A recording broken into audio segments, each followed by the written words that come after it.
Welcome to ESPN. I am Matt Harper alongside Ethan Koppelman and Jackson Carey. Today, we will be first discussing the MLB salary cap, if there should or shouldn't be a salary cap. For me, definitely. I'm not sure why there shouldn't be a salary cap because there are some teams like the Yankees that can spend as much as they want on players, while there's some teams like the Pittsburgh Pirates or St. Louis Cardinals that have a limited amount of money and they have to budget it well. So I think that some teams have a huge advantage and that's just not fair in a league like the MLB. Jackson, what are your thoughts?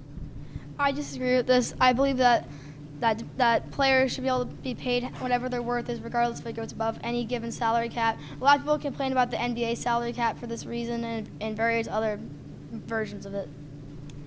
I think there shouldn't be a salary cap because some small market teams can't get players into their market because they can offer them the same amount of money if they have a salary cap.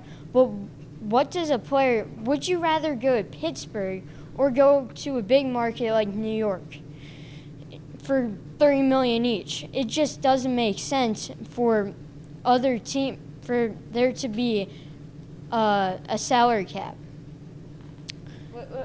Why would it not make sense? I don't get that because it's kind of unfair that some teams can. Here's the thing: even if the teams can pay the same amount, no one would go to the. Not a lot of people would want to go to the other city. So I think it even levels the playing field a little bit more. You know, if there is a salary cap, because it at least makes it a tiny bit more fair. Why would you disagree with that?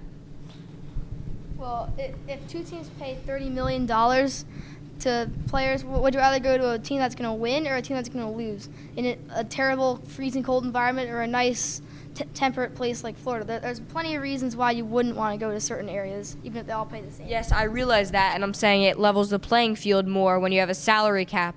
And if it levels the playing field, then it makes it easier for teams in maybe not as much of a desirable area to get better. So I'm just going to disagree with you guys there. Gentlemen, settle down. All right, we are going to move on to our next topic, which is about should coaches be able to challenge pass interference? You mean the referees? Oh, coaches, The yes. coaches Sorry. challenge refs, Ethan, they're the ones that make the call. what are your thoughts? I think they should be able to challenge it because play should be called the right way. And even if it's a little bit longer, the football game, maybe an extra 30 minutes, I think that the fans deserve to get the game the right way and the way that's most accurate, which is video cameras. So I definitely do think that it should be that way, but I understand if someone doesn't think it should be that way. Jackson, what are your thoughts on this topic? I completely disagree with Ethan. I think by challenging every single call in a football game, we're starting with pass interference now. Eventually we'll be challenging everything, and we're going to replace the refs with robots. It's going to take the human element out of reffing the game. And pass interference is a total judgment call sometimes for refs. A lot of times it'll be really close whether or not it's pass interference, and the ref has a judgment call. And that judgment call is their judgment call. That's how it works. So, pretty much what you're saying is the Rams should have gone to the Super Bowl instead of the Saints, even though there is a clearly blatant call for the refs not to see.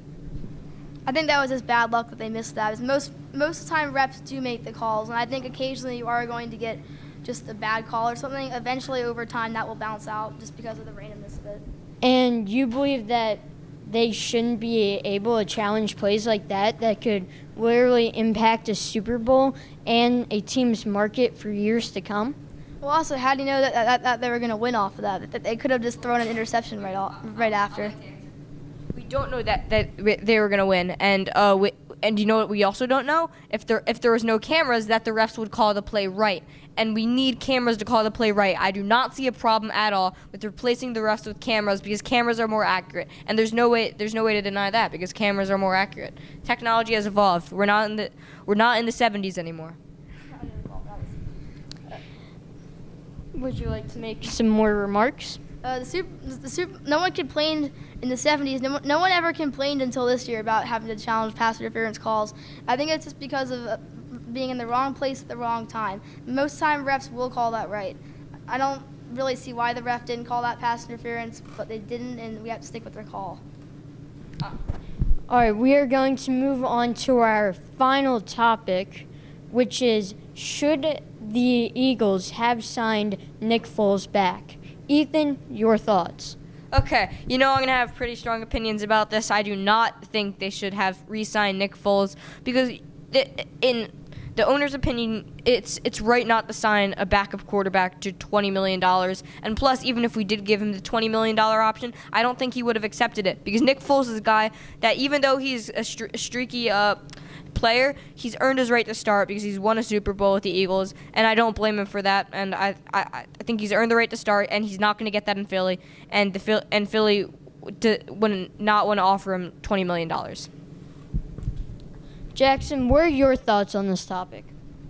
I think that they should have re-signed him, but if they're not going to re-sign him, they need to re-sign someone else of similar skill level. They need a backup to Carson Wentz. Carson Wentz is an injury-prone person. He's a risky investment. He's the person that gets injured and ruins our Super Bowl chances. They need someone who's good and qualified to back him up. In my opinion, this is the worst move Howie Roseman has ever made as the Eagles general manager. I think they should have signed Foles back and then traded Wentz, mainly because quarterbacks are so valuable in the game today. He could have gotten back some offensive threats or some defensive studs to help us. Along with this, Carson Wentz is very injury prone. And do you really think that he's going to be here in 5 years? Honestly, in my opinion, no. Let me answer this. I think Foles was just way too expensive. I think they would be able to get a guy $5 million for a backup quarterback at most, and free agency is the best way to find that. And even if you don't find them in free agency, I would definitely be willing to do a trade for a backup quarterback. Do I think Sudfeld's qualified? No, I do not. But I think Foles would have got paid too much. I think they needed to get a quarterback via trade or free agency. You say that he's too expensive, but they literally just signed Wentz for just a little more cash. So they're clearly investing much money in a quarterback that is very injury prone, and it just doesn't make sense. Yeah, I think Wentz is the quarterback of the future, and it doesn't make sense to give a guy that's going to play 3 games a huge contract. So, yeah, I think it was better just Wentz's contract made sense because he's the quarterback of the future. That is all for our show. I'm Matt Harper alongside Ethan Koppelman and Jackson Carey. Thank you.